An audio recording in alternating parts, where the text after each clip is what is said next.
Welcome to Marketing 333, the Principles of Marketing. I'm your instructor this term, Dr. Rod Ballard. I've been teaching marketing courses for more than 15 years, and I've written a few of them myself. And I must say the California Baptist University, through the collaboration with McGraw-Hill, developed an exciting interactive marketing simulation exercise, or as I call it, the game, that in my experience is a far better way to learn and apply and practice making sound marketing decisions, in this case selling backpacks that you design and you price for the market that you select, through the channels to market that you choose, using advertising and promotion tools based upon your strategy, in competition with other students in the course doing the very same thing. You can see various topics in the game's ecosystem here, where you will make your marketing decisions nearly the same as if you were sitting in the marketing manager's chair in the real world. The simulation program is designed to include new marketing or environmental changes during weeks 2, 4, and 6, and 7. Therefore, be sure to review all of the provided data before submitting your final results. You're competing against the other class members primarily on a net revenues basis, and during weeks 2, 4, and 6, you have 3 attempts to improve your revenue. During week 7, the program will only accept 1 attempt, and that'll be your last attempt. So each attempt consists of 3 quarters, and be sure to review the manual and the important details. To locate Marketing 333 simulation, go to your Connect homepage, and on the right side of your page, you'll see the McGraw-Hill Practice logo. And once you click on this logo, you'll be directed into the simulation game.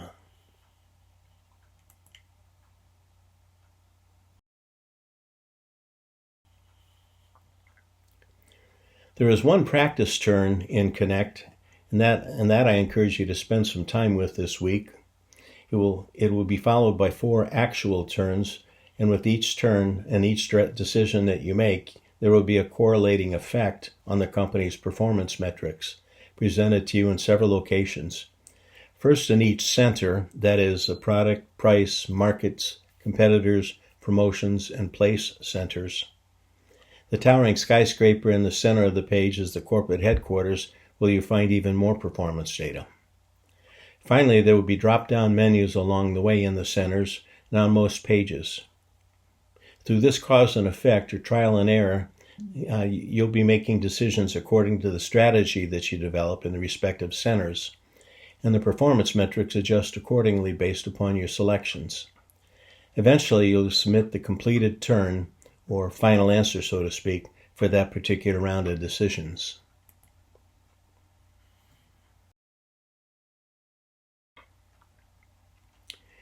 The Marketing Plan Simulation Program takes into consideration the market segments. There's 5 different markets, as you'll soon see, competitors, other students in the class, and their ranking for each run. Promotions give you the choices on how you're going to advertise and promote your backpack products to each market.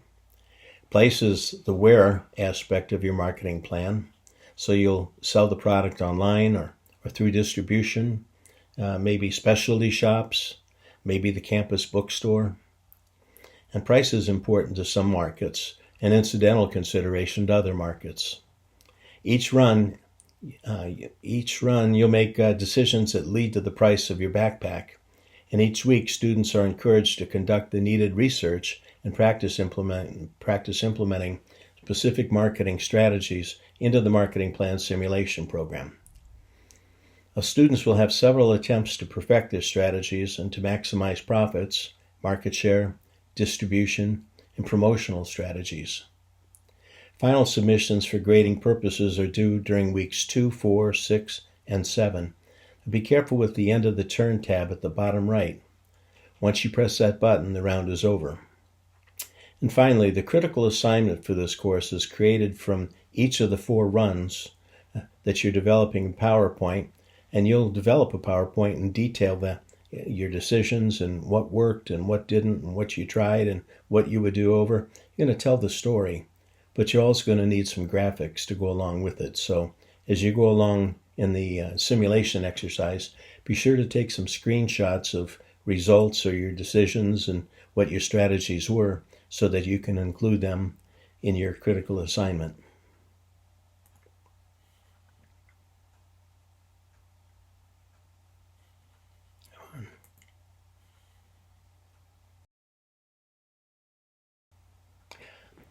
On this screen, we see 5 different people groups, each a market for the backpack that you're about to develop.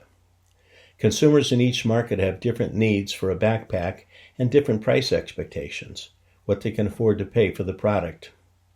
So that is, college students want a lower priced backpack due to their limited funds, and a business person might spring for all of the options at a higher price. That sounds good at first glance, but focus on the business community, right? Well, this begs the question, how often do they purchase a backpack? If it is every other year, then your annual sales you could expect to be halved or less than that, depending upon circumstances. So your analysis of the data about these markets will lead you to make decisions. For example, is your strategy high volume and lower profit per unit, or is it low volume and higher profit per unit? These are only 2 of the considerations, but you're in the driver's seat running the marketing campaign.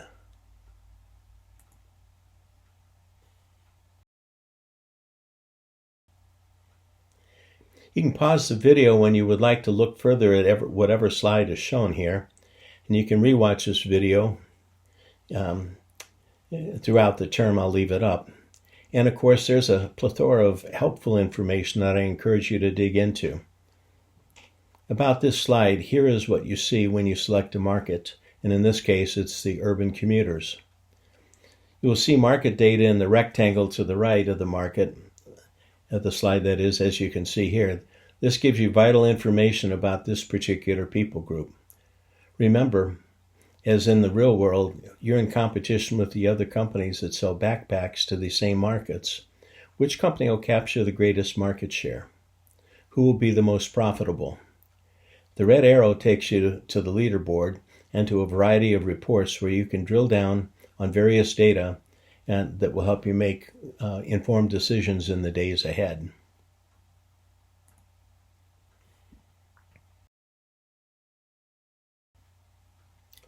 Here's an example of the available data based on your choices and the choices of other backpack companies serving your markets. Note that the far right box, it indicates what product features are important to your selected market group members. Remember, successful marketing is data-driven. One more important point, keep this simulation in perspective. If there are 4 runs where you earn up to 30 points each, or a total of 120 points for the entire exercise, keep that in perspective in comparison to the 1,000 points in the overall entirety of the course. What students find is that if they do their best and they allow sufficient time and give it serious thought, and keep in mind that the learning opportunity is very, very good, so you really want to apply yourself, that even if you get 70% on all 4 runs, you only give up 36 points out of nearly 1,000 points for the entire course. So it's a rounding error in most people's calculations.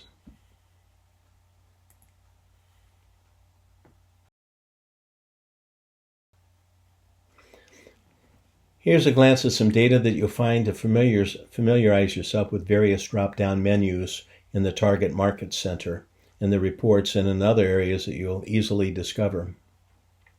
Here are our 5 markets, that is school children, university students, urban commuters, outdoor enthusiasts, and luxury trend followers. The demographics in each market vary, though there may be some overlap. School children are the largest market at 35,000 consumers, although the growth rate is the smallest of the 5 markets.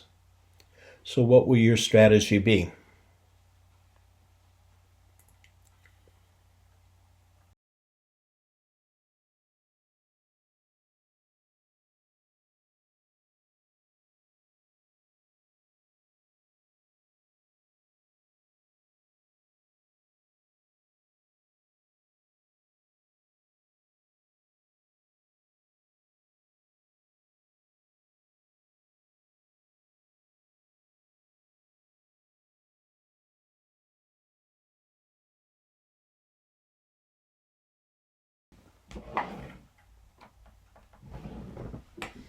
The data you see here in these slides may be found inside the game itself in drop-down reports And the final run feedback provided the game reflecting the results of your decisions that you make on each run, 4 runs over the 8-week course.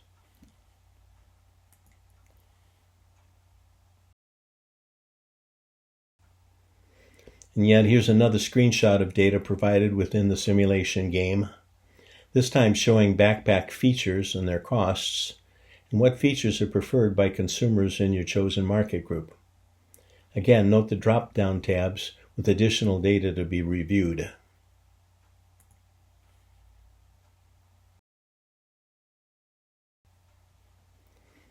As you make decisions about how you will promote the backpacks to consumers in a particular market, you'll be shown feedback based upon your decisions, as you see here.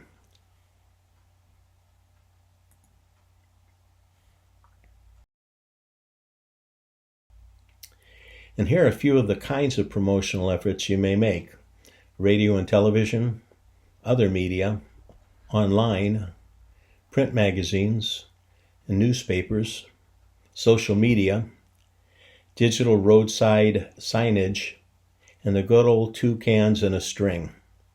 Now, that's an old kid's game before cell phones became available, and my poor attempt at introducing a little humor here. Oh well.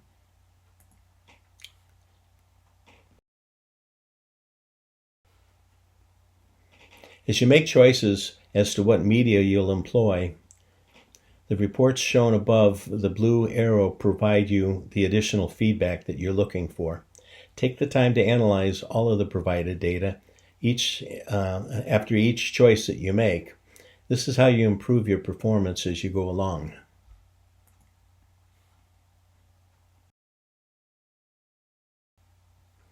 You can see how powerful the simulation game is. Look at the column on the right side of the screen. Your performance is shown along with the performance of your leading competitors based on 15 factors. You should continually monitor how well you're doing in comparison to your competitors. Remember, your critical assignment due week 8 is a PowerPoint presentation telling the story about your company, choices, selected markets, what choices worked, what didn't, and why. Be sure to take screenshots from each of your runs and save them for possible inclusion in your final critical assignment.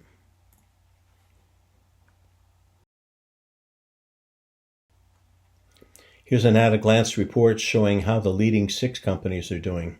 Only the top 6, so you want to make sure that your company is one of these.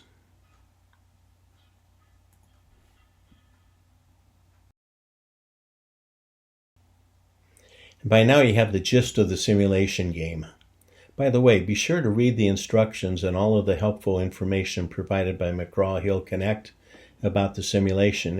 If you become confused, return to the information provided in Connect.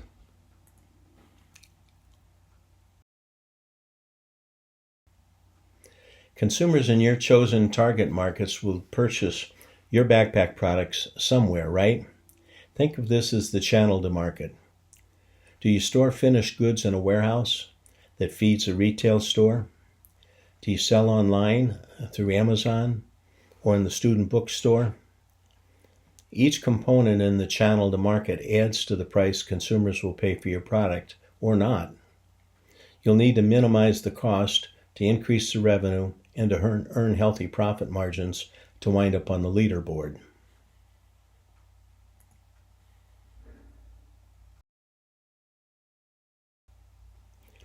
Here you see the kinds of information available to you, and note the various drop-down menus.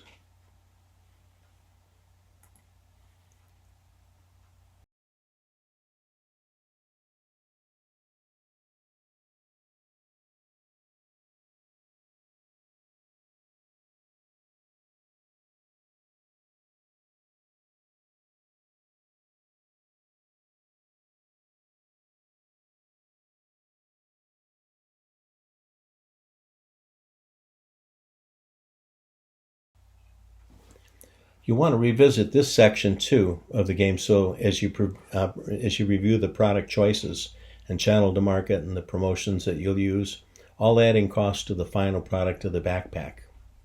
There's an old saying that You won't be successful selling a $1.50 ice cream cone in a dollar ice cream cone market.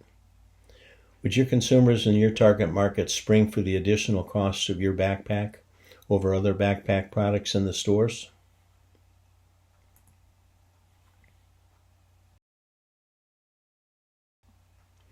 Carefully review the implications of your selections as shown.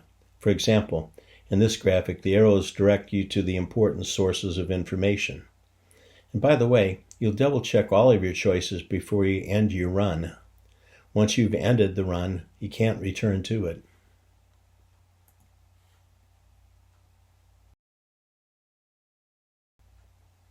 Every action you take, your choices that is, impact consumer cost and company performance. You have to reach your target market, so you have to advertise, but what promotional means can you afford? What promotions specifically reach your target consumers? If you build it, will they come?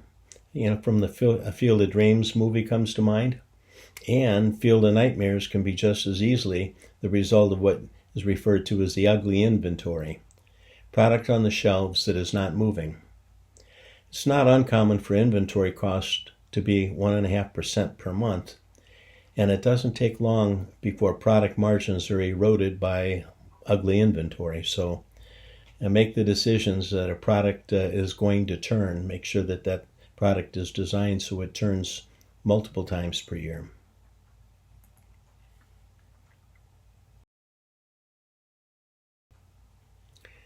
Another view of selected features showing the resulting product costs and profitability based on your selections, and a position map that shows how well your company is doing compared with your competitors.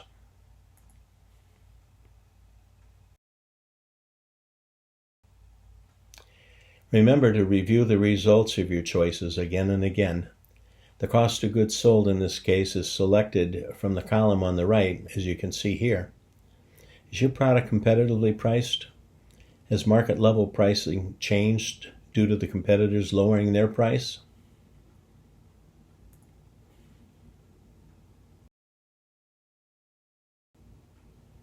Shown here is an example of the kind of data provided by the company headquarters, in this case, quarter-over-quarter performance. Beginning to see that this exercise is as close to the real world as can be in a course like this, and it sure makes this course more interesting, even fun.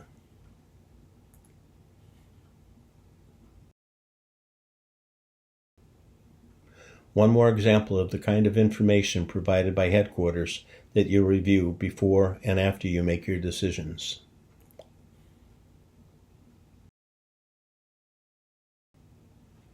Net profit, the ultimate success measure, at least in this particular game. I worked with a contractor who doubled his workforce and the amount of equipment that he owned, and then a number of projects that he competed in won, and he won more business and completed more projects than he had in previous years. What's not to like, right? Well, he earned less, that is, lower net margin than he did in the previous years, despite his investments in people and in assets. His moniker became "Never confuse activity with profitability."